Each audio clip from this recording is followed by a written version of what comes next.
السلام علیکم ورحمۃ اللہ وبرکاتہ۔ آج کچھ بچوں کی ذمہ داریاں تھیں، سونے میں تاخیر ہو گئی، لیکن کیا آپ بھی ابھی تک جاگ رہے ہیں؟ مجھے پتا تھا، اسی لیے میں آپ کو یہ پیغام دے رہی ہوں۔ رات بہت ہو چکی ہے، جلدی سے اچھے بچے بن کر سو جائیں۔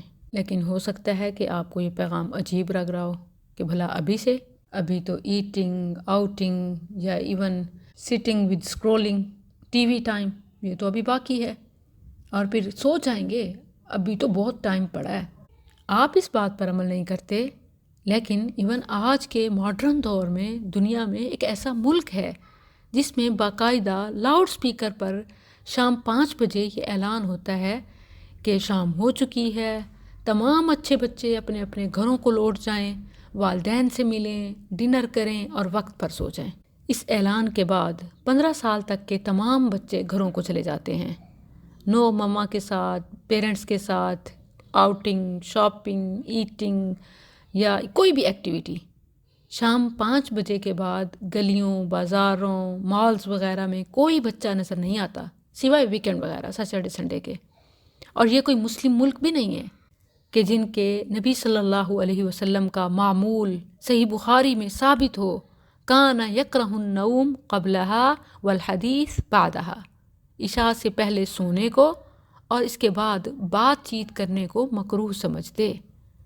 اور اللہ عز و جل نے بھی تو خاص حکم دیا ہے کہ طلوع شمس سے پہلے اور غروب شمس سے پہلے اللہ کی تسبیح کر لو، اور یہ بالغدو والآصال یا قبل طلوع الشمس و قبل الغروب کئی مقامات پر قرآن کریم میں آیا۔ تو یہ قبل طلوع الشمس یعنی طلوع شمس سے پہلے تسبیح، اور پھر اسی طرح غروب سے پہلے تسبیح، اس میں کس بات کی طرف اشارہ ہے؟ اس میں ٹائم مینجمنٹ کی طرف اشارہ ہے۔ آبویسلی جس نے طلوع شمس سے پہلے تسبیح کرنی ہے وہ جلدی اٹھے گا، اور جس نے غروب شمس سے پہلے تسبیح کرنی ہے وہ اس سے پہلے اپنے سارے کام کاج سمیٹ لے گا، کیونکہ پھر تسبیح کے بعد صلات ہو یا ذکر و اذکار ہو، رسول اللہ صلی اللہ علیہ وسلم بات چیت ناپسند کرتے، والحدیث بعدہا، اور اس سے پہلے سونا، کیونکہ اگر آپ عصر کے بعد یا مغرب کے بعد سو جائیں گے تو پھر پوری رات بیداری میں گزرے گی، اور یوں آپ کا سارا اسکیجول شدید متاثر ہوگا۔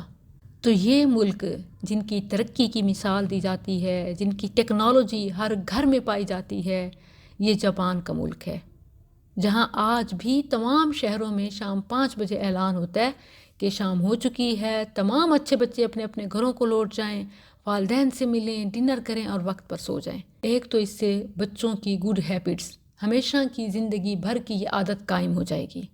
دوسرا یہ کہ بچے ٹائم پہ سوئیں گے تو پیرنٹس بھی جلدی فارغ ہوں گے، کیونکہ ہمارے گھروں میں بچوں کو سلاتے 12-1 بج جاتے ہیں۔ پھر اس کے بعد گھر کے بڑوں کو اٹینڈ کرنا اور کام کاج سمیٹنا، سوتے سوتے بس پھر صبح کی نمازیں بھی گئیں اور دن بھر چڑچڑاپن۔ ایک تو جب نماز نہیں پڑھی، اللہ کے ذمہ سے، اس کی حفاظت سے آؤٹ ہو گئے۔ دوسرا یہ کہ کام اپنے پورے نہ کر سکنے کی وجہ سے ہمارا ذہن اپنے ہی آپ کو کوس رہا ہوتا ہے، گلٹ کا شکار ہوتے ہیں، یہ نہیں ہوا، وہ نہیں ہوا، کیوں نہیں ہوا۔ آپ دیکھیں کہ آج کل ٹیکنالوجی جتنی زیادہ ہوتی جا رہی ہے، ہماری ٹائم مینجمنٹ اتنی ڈسٹرب ہوتی جا رہی ہے۔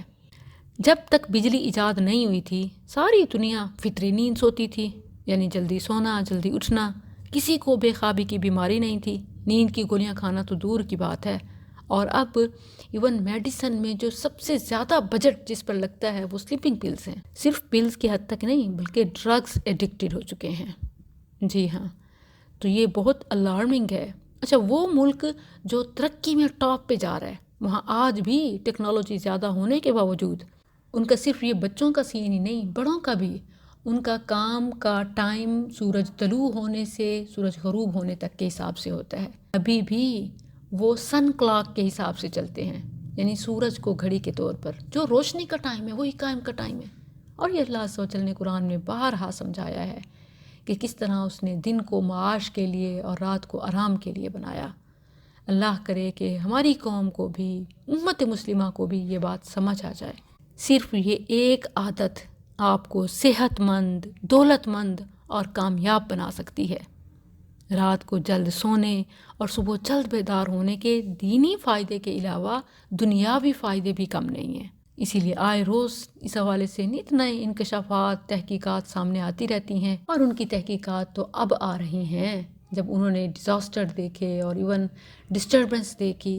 لیکن ہمارے پیارے نبی صلی اللہ علیہ وسلم کی سنت صدیوں پہلے ہمیں یہ بتا رہی ہے، کان یکرہ النوم قبلہا والحدیث بعدہا۔